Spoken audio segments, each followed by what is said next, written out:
Bismillahirrahmanirrahim. Assalamualaikum warahmatullahi wabarakatuh. Alhamdulillahirabbil alamin. Allahumma shalli ala sayyidina Muhammad wa ala alihi wa sahbihi wasallim. Nawaitu ta'alluma wa ta'lim wa tadhakkura wa tazkir wa naf'a wal intifa' wal ifada wal istifada wal hasa la tamasuki bi kitabillah wa sunnati rasulih wa du'a ilal huda wa dalala lal khair ibtigha wajhillah wa mardati wa qurbi wa sawabi. Alhamdulillahirabbil alamin. Ikhwani insyaallah rahmati oleh Allah Subhanahu wa taala. Setelah sebelumnya kita membahas tentang muqaddimah zakat, beberapa hal penting yang perlu kita ketahui sebelum kita membahas zakat. Sebagaimana yang saya katakan, insyaallah pada video kali ini kita akan membahas tentang siapa saja orang yang berhak menerima zakat atau golongan mustahik biasa disebut. Jadi tidak semua orang itu berhak menerima zakat. Tapi ada 8 golongan, yang 8 golongan ini khusus mereka boleh menerima zakat, ikhwan. Selain itu tidak boleh. Nah, siapa saja orang-orang yang boleh menerima zakat? Insyaallah pada materi kali ini kembali lagi saya akan menemani antum semua selama beberapa menit ke depan, dan insyaallah penjelasannya adalah penjelasan yang mudah insyaallah. Baik ikhwan yang insyaallah dirahmati Allah Subhanahu wa taala, yang pertama orang yang dia boleh menerima zakat tentunya adalah orang yang fakir. Apa sih itu fakir? Ya, fakir itu adalah orang yang tidak memiliki apa-apa, tidak memiliki pekerjaan, tidak memiliki harta dan sebagainya macamnya. Dia serba ia makan untuk hari ini, besok nggak tahu makan apa. Itu namanya fakir, ikhwan. Nah, yang kedua, yang berhak menerima zakat adalah miskin. Apa bedanya fakir sama miskin? Kalau miskin ini orang punya, dia punya rumah, punya tempat tinggal, punya kendaraan, punya pekerjaan dan sebagainya macamnya, cuman hidupnya serba pas-pasan. Ya, yang harusnya selama sebulan dia butuh 2 juta, tapi dia hanya memiliki gaji 1.500.000 misalkan, atau 1 juta saja. Artinya uang yang dia peroleh tidak mencukupi hidupnya, itu disebut miskin. Jadi ada fakir, ada miskin, dan dua-duanya berhak menerima zakat, ikhwan. Dan yang ketiga adalah amil zakat. Amil zakat ini dia boleh menerima daripada zakat. Apa sih itu amil zakat? Amil zakat adalah orang yang dia mengelola zakat, tentunya dengan syarat dia tidak diberikan gaji oleh instansi atau pemerintah. Ya, dia tidak digaji. Tapi ada orang yang memang dia dengan ikhlas mengelola zakat, dia berhak menerima zakat.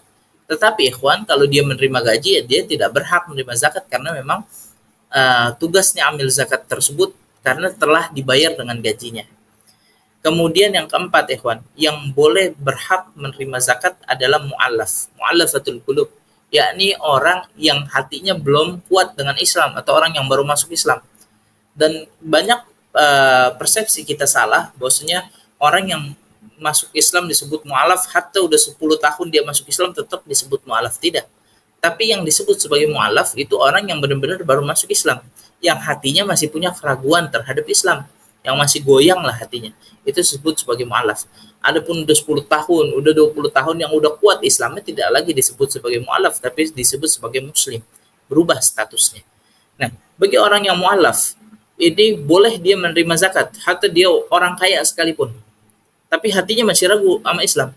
Yang sekiranya dia walaupun dia kaya, tapi sekiranya kita beri sumbangan ke dia, beri zakat kepada dia, dia senang, dia merasa kagum dengan Islam, maka boleh kita berikan kepada dia zakat, ya. Dan juga begitupun dia walaupun kaya, mau dia miskin, dia tetap boleh menerima zakat selama dia mu'allaf, ya, selama dia hatinya masih goyang lah terhadap Islam, masih belum terlalu kuat. Nah, kemudian yang kelima, orang yang berhak menerima zakat adalah hamba sahaya, ya, orang yang dia pengen merdeka atas budaknya dia. Ada seorang budak dia pengen merdeka, maka dia boleh menerima zakat, ikhwan. Dan yang keenam adalah orang yang memiliki hutang. Orang yang memiliki hutang dengan syarat hutangnya bukan utang yang menunjukkan dia kepada maksiat. Utang, tapi utangnya itu bukan hutang-hutang yang menjerumuskan dia kepada maksiat. Artinya hutang-hutang yang benar, hutang yang mubah, maka dia boleh diberikan zakat. Tapi kalau dia berhutang untuk beli khamar, untuk untuk bermaksiat, itu tidak boleh diberikan zakat, ikhwan. Tapi kalau dia berhutangnya untuk bangun masjid, untuk lain sebagainya macamnya, boleh dia diberikan zakat. Dan yang selanjutnya adalah fisabilillah, orang-orang yang ada di jalan Allah. Siapa maksudnya fisabilillah? Ternyata ulama sepakat, ya, kebanyakan ulama, tidak semua ulama, tapi kebanyakan ulama sepakat bahwasanya fisabilillah ini hanya orang yang berjihad di jalan Allah. Jihad bagaimana? Jihad perang. Jadi nggak semua fisabilillah ya ustadz fisabilillah, talabul ilm fisabilillah, tapi yang digolongkan fisabilillah dalam hal ini itu hanyalah orang-orang yang berjihad di jalan Allah Subhanahu wa taala. Walaupun memang ada pendapat-pendapat yang lemah, pendapat yang dhaif mengatakan fisabilillah ini secara keseluruhan fisabilillah, secara umum fisabilillah. Tapi kita kuat mendapatkan pendapat yang kuat, yaitu adalah fisabilillah orang-orang yang berperang di jalan Allah Subhanahu wa taala. Yang kemudiannya adalah Ibnu Sabil, orang yang sedang dalam perjalanan dan uangnya hilang atau dia tidak ada ongkos buat balik. Ya, maka itu boleh kita zakati. Biar kata dia orang kaya. Tapi mungkin di zaman ini hampir mustahil, ya, hampir mustahil karena apa? Segalanya canggih. Jadi kalau ada orang kaya, Ikhwan, dia melakukan perjalanan tiba-tiba dirampok di tengah jalan, dia masih bisa telepon ajudannya, telepon asistennya minta transfer, itu bisa zaman sekarang. Tapi Ikhwan, kalau zaman dulu itu nggak bisa. Ada orang kaya, dia melakukan perjalanan, kemudian tiba-tiba dia dirampok. Maka apa? Ya kita boleh beri dia zakat agar dia bisa kembali lagi ke rumahnya. Begitu ya. Ya walaupun dia orang kaya, dia orang miskin, dan sebagainya macamnya. Lalu bagaimana masalah tadi? Ada seorang ustadz, boleh nggak ustadz tersebut diberikan zakat? Ya kita lihat ustadz tersebut termasukkah dalam hal-hal yang mustahik ini.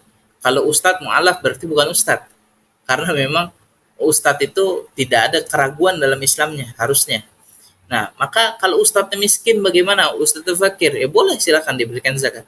Atau ustadznya memang ambil zakat, dia mengurusi zakat, silakan diberikan zakat. Nah, jadi begitu seluruhnya ya, apabila apapun profesinya, kalau dia masuk kepada yang ambil zakat ini, maka dia dibolehkan menerima zakat. Nah, nanti ada beberapa catatan lagi, ada beberapa orang yang tidak boleh menerima zakat dan lain sebagainya. Kita akan membahas di video selanjutnya insyaallah. In uridu illa al-islahi mastata'tu, Allahumma fiq lakum min thariq. Wassalamualaikum warahmatullahi wabarakatuh.